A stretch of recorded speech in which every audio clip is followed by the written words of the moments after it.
আমি যখন বাংলাদেশ থেকে বিদেশে পড়াশোনা করতে গিয়েছি, আমি আমার এলাকাকে আমি যেখানে রেখে গেছি, আমি আমার জীবনের অনেক বড় পরিক্রমায় অনেক পরিবর্তনের পর আমি যখন আবার এলাকায় ফিরে এসেছি, তখন আমি দেখি রাস্তাঘাট আগে যেরকম ছিল এখনো সেরকমই আছে।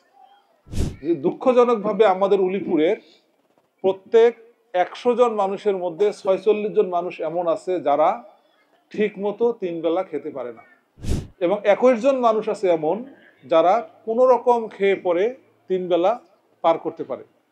এই ৪,৫০,০০০ মানুষের জন্য মাত্র ডাক্তার আছে হলো ৩ জন।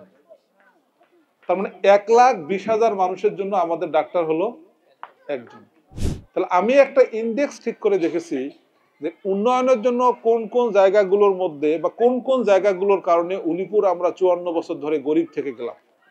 এবং আমি দেখেছি এই ১০টা জায়গায় ঠিক মতো ফোকাস না দেওয়ার কারণে আমাদের উলিপুরটা আজকে ৫৪ বছরের মধ্যে গরিব থেকেই গেছে, অবহেলিত থেকেই গেছে। এই ১০টা ভিশন যদি আমরা বাস্তবায়ন করতে পারি, তাহলে আমরা এই উলিপুরটাকে বদলে দিতে পারবো। কেমন ভিশন? আমি উলিপুরে দেখতে চাই 5-0 প্রকল্পের উলিপুর।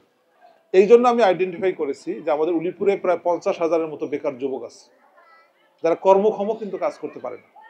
এই জন্য আমরা তাদেরকে প্রশিক্ষণের আওতায় নিয়ে আসা শুরু করেছি। আপনারা নিশ্চয়ই জেনে থাকবেন যে আমরা ফ্রি মেডিকেল ক্যাম্প শুরু করে দিয়েছি। আমরা এখানে MBBS ডাক্তার তাদেরকে অ্যাপয়েন্ট করেছি। আমরা যে কথাগুলো বলছি যে উলিপুরের জন্য যেগুলো পরিবর্তন করা দরকার, এগুলো আমরা পরে পরিবর্তন করব তা বলছি না। আমরা এখন থেকে এইটা পরিবর্তন করে দেখাতে চাচ্ছি মানুষকে। আপনারা আমার জন্য দোয়া করবেন। আমি মনে করি আমরা যে সমৃদ্ধির স্বপ্ন দেখছি, এই স্বপ্নটা আপনারও।